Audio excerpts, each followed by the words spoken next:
It is time for Sick Picks, and they are presented by Betway. It's time for Sick Picks, brought to you by Betway. All right, so it is time for my Sick Picks of the weekend. I'm going to give you a couple. So it is tomorrow.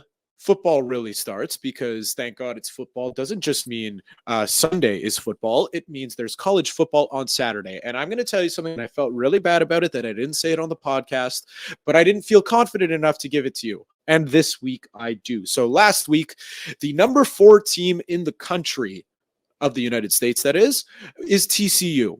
They were facing number 18 Texas as 7-point underdogs. That is the number 4 team, undefeated. They were at 9-0, 7-point underdogs against the number 18 team in the country. That was the biggest layup I've ever had.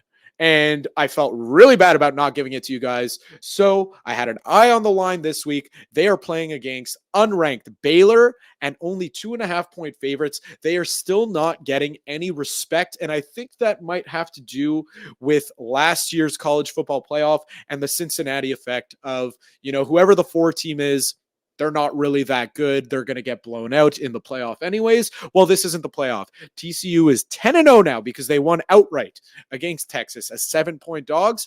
TCU minus 2.5. I'm taking that all day. And like I said with Cash, I'm all over the Bengals this week. The Bengals are pissed off about week 1. Joe Burrow was faced with nonstop questions about the 4 interceptions that he threw, the fumble that he gave up. So that's 5 turnovers on his hands. He is terribly angry and he is off a bye. By the way, not many people know this. Trey Hendrickson gave all the love on the defense of the Bengals, but DJ Reader, before he went down with an injury, was the far and away the best player on the Bengals defense. That defense is going to be tight. I don't see the Steelers scoring many points. Give me the Bengals minus 3.5. Okay, so we spoke with Anthony DeMarco just a couple minutes ago. Well, you heard it. The Flyers don't have a lot of talent. What do? They try really hard. Well, the Montreal Canadiens do have talent, and they also try very hard, and they're also coming off 2 losses on the road. I think they bounce back against Philadelphia at home. Take the Montreal Canadiens. Now, we're going to switch to another sports. We're going to switch to soccer because it is the World Cup starting on Sunday morning. The beautiful game is back, and Qatar is not doing its best to showcase the game. Let's be real here. All the reports on Twitter are showing, inflated prices of food. They're not allowed to drink beer in the stands. It's easy to attack Qatar. Listen, just enjoy the tournament for what it is. It's a great moment for Canada, for all of us from Canada that are listening. Our team hasn't been in there for 36 years. Enjoy it. But that game's on Wednesday. We're going to go to the opening game of Qatar against Ecuador.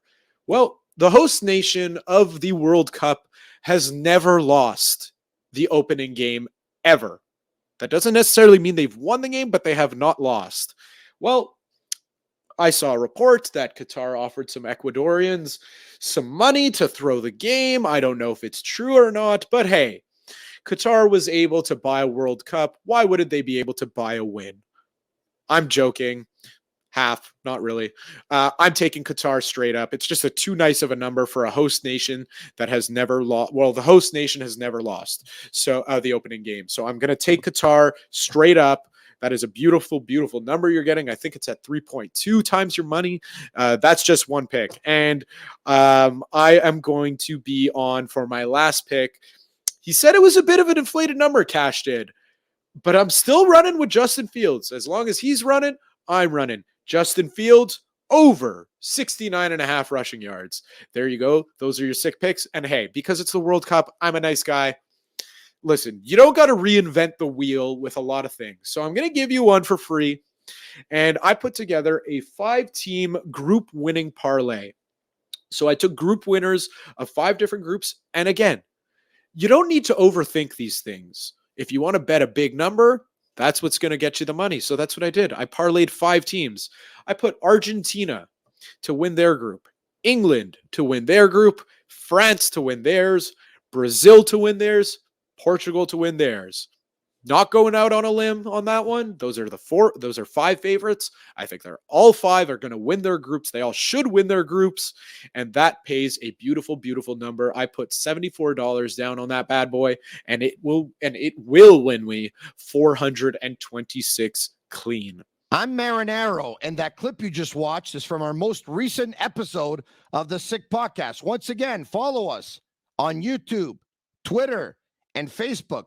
Subscribe to our YouTube channel. It's absolutely free, and you'll be notified when we go live. I'm Marinaro. Tell your friends about it. This podcast, like me, is pretty sick.